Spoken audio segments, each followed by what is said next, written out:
gave us an estimate of $4 billion for the nuclear and solar provisions. Roughly, and, yeah. And you were kind of rifling through those numbers pretty quickly. Okay. So beyond those provisions, I think you said you didn't have estimates or hard numbers.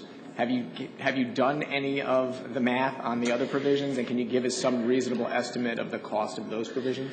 Well, I can't really, so we can't quantify yet the wind, right, because we don't know yet how we're going to pay for it.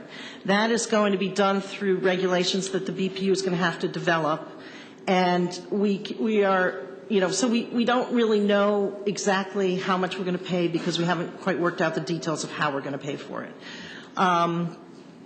The storage, it's a study. So right now it's not going to cost a whole lot. If we then do things with that study, then it could obviously cost a lot more. Energy efficiency is going to depend on what programs get proposed by the utilities. We do pay a premium for utility-run energy efficiency programs. And that is at least like a 10% return that they get paid for doing those programs. As Mr. Hendry also mentioned, they are going to be, the bill doesn't give them decoupling, but it allows them to ask for it.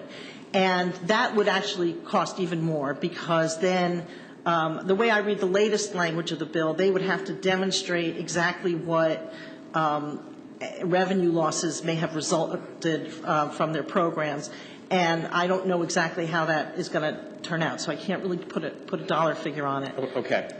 Going back to the nuclear and solar cost estimates, how do you do your cost estimates typically? Are you just working off the bill, or do you have experts in your office that help you with that? I have experts. Well, so the direct costs are pretty obvious. You just take the 0.4 cent rate that's in the bill, and we multiplied it by the amount of electricity used in the state. And that's how we get to the $300 million per year, and that's the direct cost. That's a pretty easy calculation. Then we have consultants. We have Acadian Consulting ran through. There's a program. There's a modeling program. It's probably similar to what Brattle used.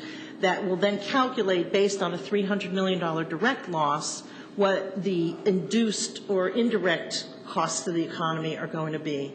And their analysis, and I'm happy to provide you with a copy of it, came to $544 million a year. And that brings a total cost, if you look at a 10-year program, to $3.4 billion.